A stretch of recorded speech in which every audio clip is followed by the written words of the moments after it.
Well. Look what we have here. Back again, yeah? Bet you thought I'd forgotten about making videos about gaming on integrated graphics, didn't you? Well, my name's not important, and in 2020 my intros are much shorter.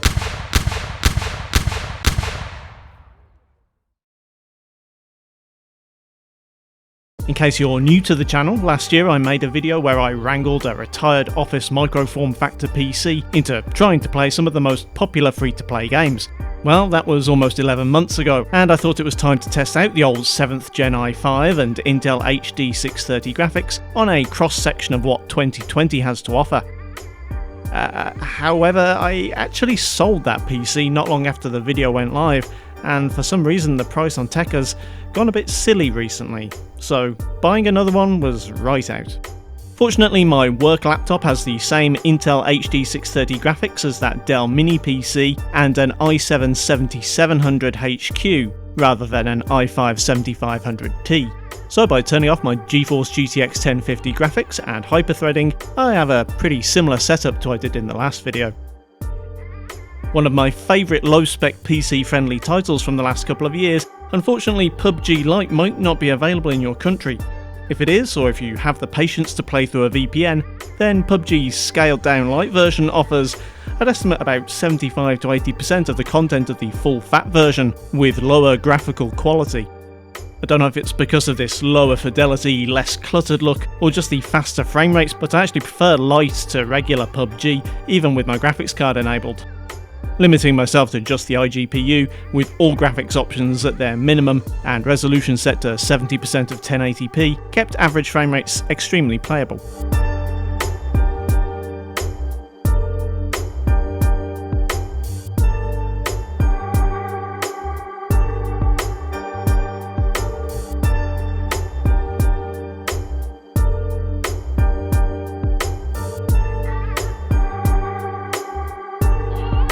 For the rest of the world, don't despair, as you can still run PUBG Mobile on PC in an emulator. In my previous video I tested it out in BlueStacks, an Android emulator which brought with it some unfortunate bugs in gameplay. Since then, Tencent have renamed their own emulator to something that won't get me put on a watch list, although some of the new character outfits are likely to get me put right back on. Nevertheless, I thought it was worth seeing if things had changed at all. Well, while performance doesn't seem to have improved much since I last tried playing this on integrated graphics, the new emulator at least handles the game a little more effectively. I didn't come across any of the bugs I found with the automatic loot pickup or door opening or vehicle driving that I did last time. With graphics set to smooth and frames set to extreme, I got the game running at a pretty playable 30 to 40 FPS, although this is substantially less smooth than PUBG Lite and pretty disappointing considering this thing is supposed to be played on smartphones.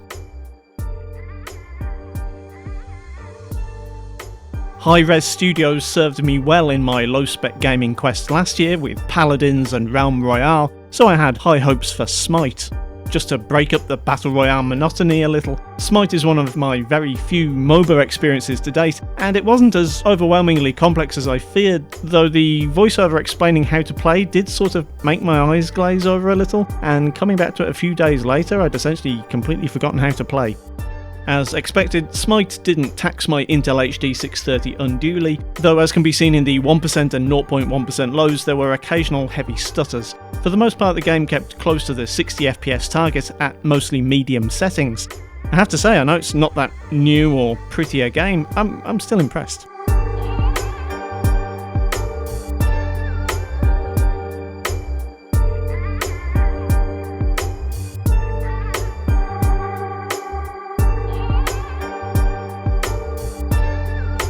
The real big names in free-to-play in 2020 are cross-platform, so it's a good bet that a title made to run on a Qualcomm or MediaTek SoC can run pretty well on even an older Intel i5. So it is with Cyber Hunter, a futuristic anime-themed battle royale in the COD Mobile mould. Funnily enough, on booting for the first time, the game actually detected I had high-end hardware and defaulted to the best quality option, which is a strange feeling when you have Intel HD graphics. But then the actual visuals in-game, while stylised and quite attractive, are pretty low definition, with that simplicity that you'd expect from essentially a well-optimised port of a mobile game. For the benchmark run I dropped quality to its lowest, which didn't have much of an effect on the quality, or indeed the frame rate.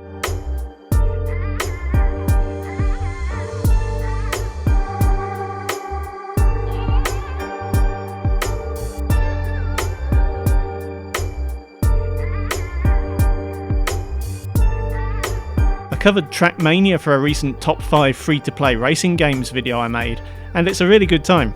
The video and the game. Check out the link in the corner.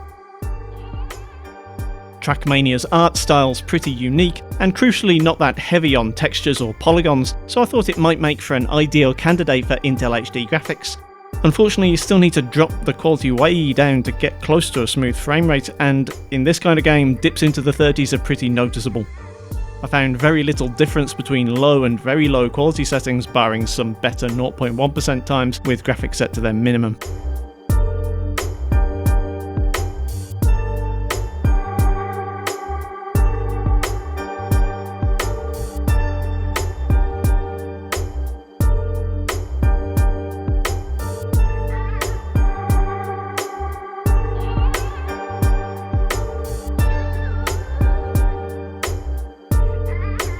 Well, it seems like I can't go along without returning to this game, regardless of whether or not I'm any good at it.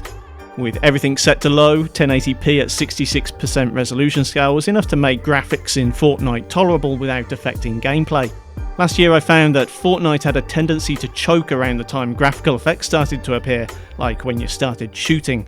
Whether I'm doing something different this time around, I can't be certain, but it's certainly possible that Epic have done some work behind the scenes to optimise for lower end devices. Whether performance is any better on an iGPU than on my iPhone 7 Plus is debatable.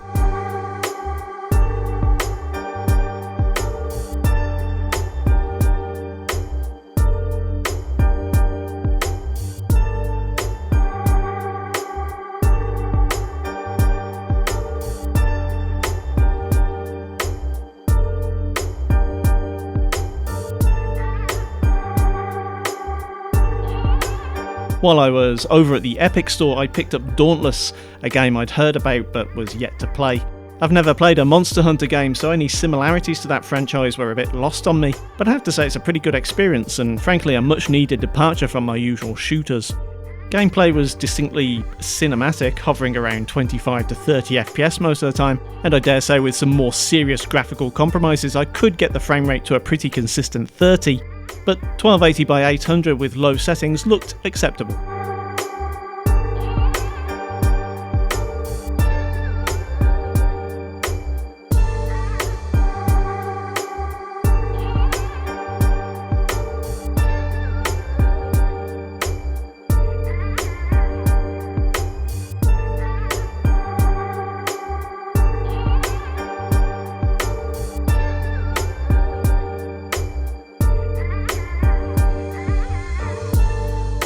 This indie FPS from developers Cybot should be going live as a full game by the time you see this video, but I was playing the still in beta survival mode.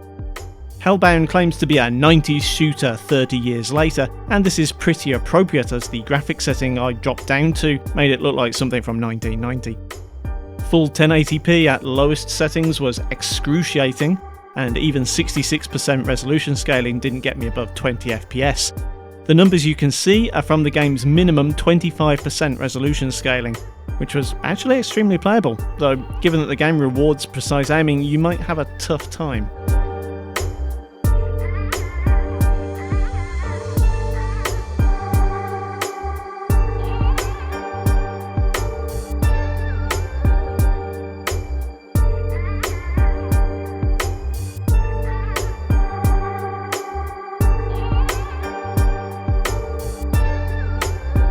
I wanted to get some good AAA games on this video, even if they looked like ass, but neither Warzone nor Destiny 2 would even boot. With my laptop set to use the iGPU, each game would ignore the request and default to using the graphics card. With the graphics card deactivated in Device Manager, the games would tease me for a while before crashing out with some unrecoverable error. I wouldn't mind so much, but at a combined size of 200 gigabytes, I spent over half a day downloading them. Apex Legends was about the only free-to-play title that wanted to play ball. As a pretty high-end title from a proper developer, I didn't expect much from my Intel HD graphics, and in fairness it possibly exceeded my expectations. With automatic resolution scaling set to target 60 FPS and everything set as low as it would go, I was hitting around 20 FPS most of the time.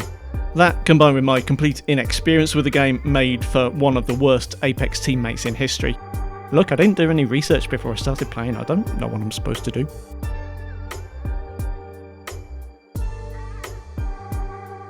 So, I'm no spring chicken, but I like to think I'm pretty cool. I know what's trending with the kids, and since it was made available for free briefly earlier this year, I thought it was worth talking about the classic Grand Theft City. It's weird, I'd heard this was a pretty big download, but it came off the Windows Store in like a minute. As you've heard from other YouTubers, this game's pretty scalable and actually runs like a dream on even this integrated GPU. The quality of the port's questionable, as changing resolutions can tend to break the game a bit. It's a tad more simplistic than I was expecting, and the story is perhaps a little overrated. Though of course it wouldn't be a GTC game without courting some controversy, being one of the rare games in the post-9/11 world that allows you to level a skyscraper. All in all, I can comfortably say that this is most definitely a game. Well done Rockstar, can't wait for the PS5 version. Here are some other videos I made, and also a subscribe button. Kindly do the usual YouTube things if you feel so inclined, and I'll see you next time.